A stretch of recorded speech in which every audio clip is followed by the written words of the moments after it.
شبهای مغفرت یکی از دیگر مغفرت ها حدیث ابن عباس روایت میکنه. راوی حدیث در کتاب امام احمد بده، ترمذی بده است. حدیث از معاذ ابن جبل هم آوردگی بدیان، از عبدالرحمن ابن عایشه هم. حضرت محمد مصطفی صلی الله علیه و سلم فرمودند اتانی لیلة آت من رب عز و جل، شب از جانب خدا پیش من آمدن.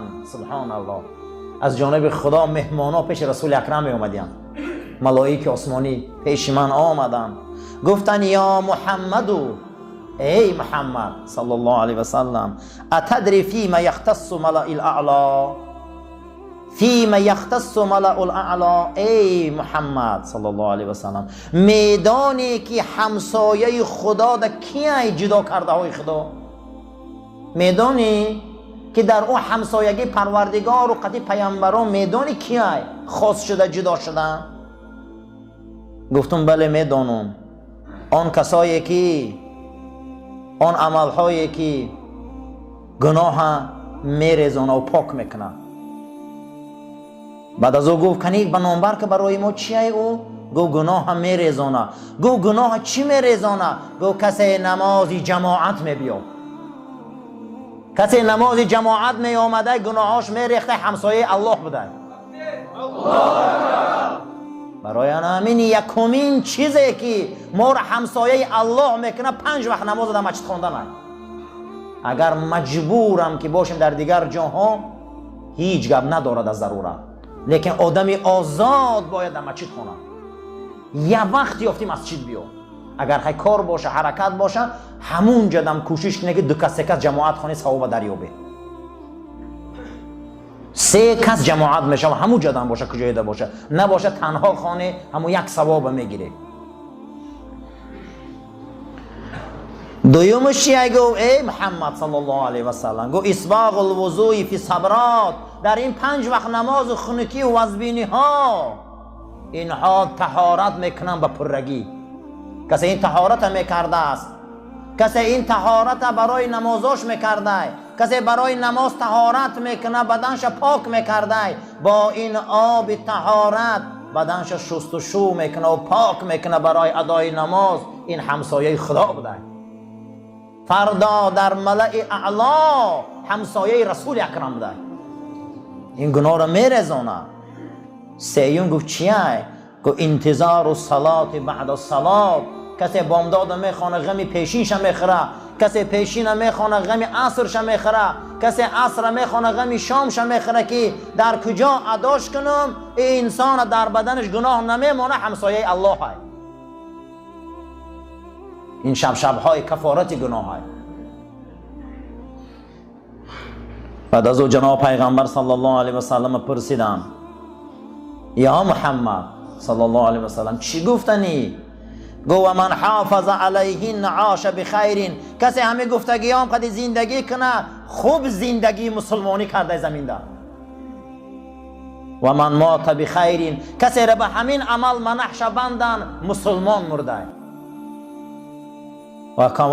و کان من ذنوبه که یوم ولدته امه، اگر به همین عمل مره از گناه چنان پاک شده که نو از مادر به دنیا آمده. حدیث امام ترمذی روایت کرده. همچنانه که پیغمبرت حضرت محمد مصطفی صلی الله علیه و سلم فرمودن هر کاری که شما میکنه ابلیس میبیاد دام خشم میمونه، تجارت میکنه او میبیاد قوقانش میمونه، زراعت میکنه قوقانش میمونه، زندگی را سر میکنه قوقانش میمونه، همه جا دگو این آمده قوقانش میمونه. چی کاری که مسلمان میکرده این قوقانش آورده میمونده. لیکن پیغمبر صلی الله علیه و سلم فرمودن که شما ایدام او چی خیل خلاص میشه میدونه؟ گفتن نه فرستاده خدا. گفت با شکر. با چی خلاص میشدین؟ کی ترمه میره؟ ناشکر. کی را زندگیش کلید میشن؟ ناشکر. کی آقی پدر میشن؟ ناشکر.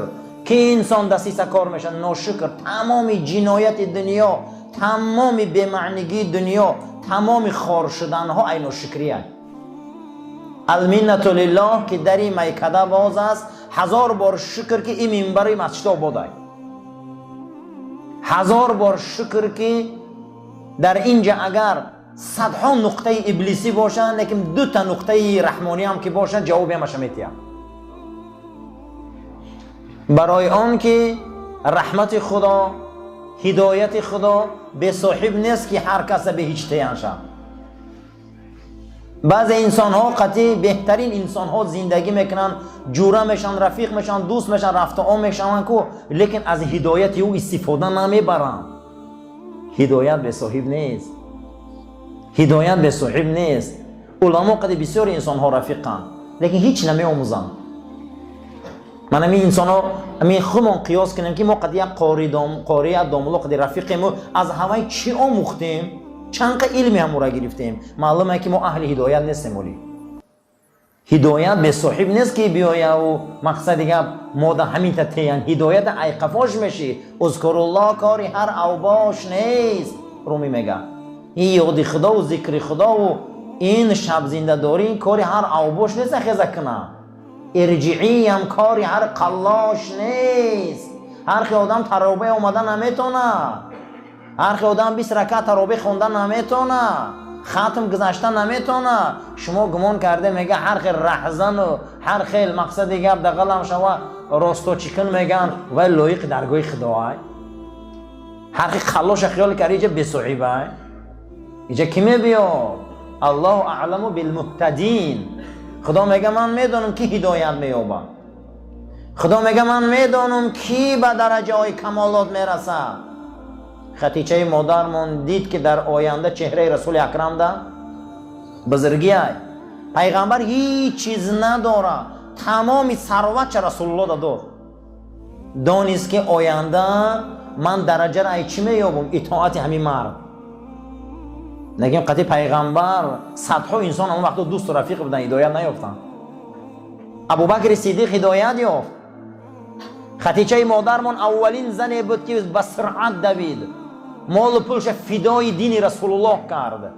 از پیغمبر فرزندای به دنیا آمدن، همشان اسلام دریافتن، مردن، اما فاطمه زهرا زنده موند. خدیجه را همسفرش و میگرفتگیش و در نکاح میدراوردگیش میلیونر و میلیاردرهای عرب بود همه زمان ده.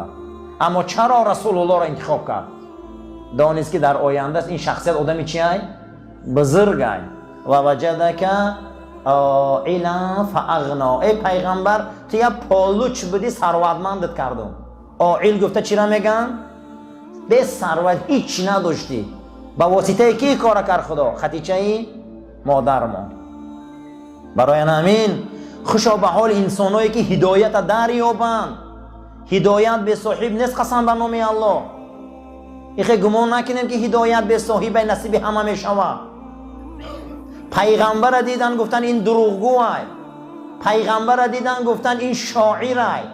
پیغمبر دیدن گفتن این جن زده و شیطان زده است. پیغمبر دیدن چی گپایی در حقش نگفتن، معلم و مجنون، گفتن یه معلمی دیوانه است. هر خی انسان هدایت نمییابه برادر. هدایت این آسان نیست. هدایت شوخی نیست. هدایت خداوند میبینه که کدام روح و قلب هدایت مییابن، امو را میگیره میبیارن. برای همین این شبها شبهای هدایت است. این شبها شبهای توفیق است. تا هدایت ایقفاش نشوه ما ده هدایت نمیتیه خدا. ایرا نغز دانیم. هدایت ایقفاش میشه به هدایتت میتیه. همین روز تا بگه کار نکردی راست شگوی یگون کس یگون چی میتیه مونا؟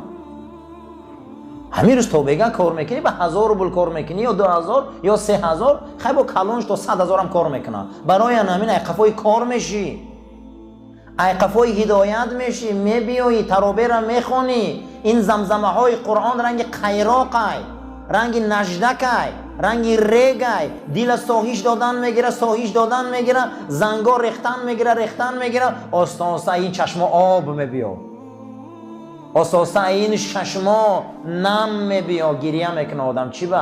برای که قرآن میشوه او را. برای همین المنت لله که در میکده بازار 1000 بار شکر میگه حافظ که دروازه هویه. تمام قوقان های ابلیس ما با شکر میشکنیم. شکر برادر، شکر چیزی بزرگه. شمس الدین ذهبی میبره که شکر چیست؟ گفته هر چیز در جاش صرف کن شکرای.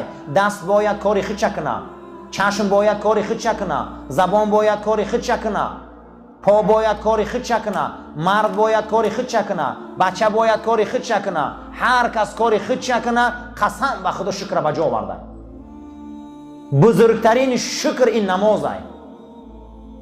ای همه شکری بزرگ چی بوده است؟ این نماز.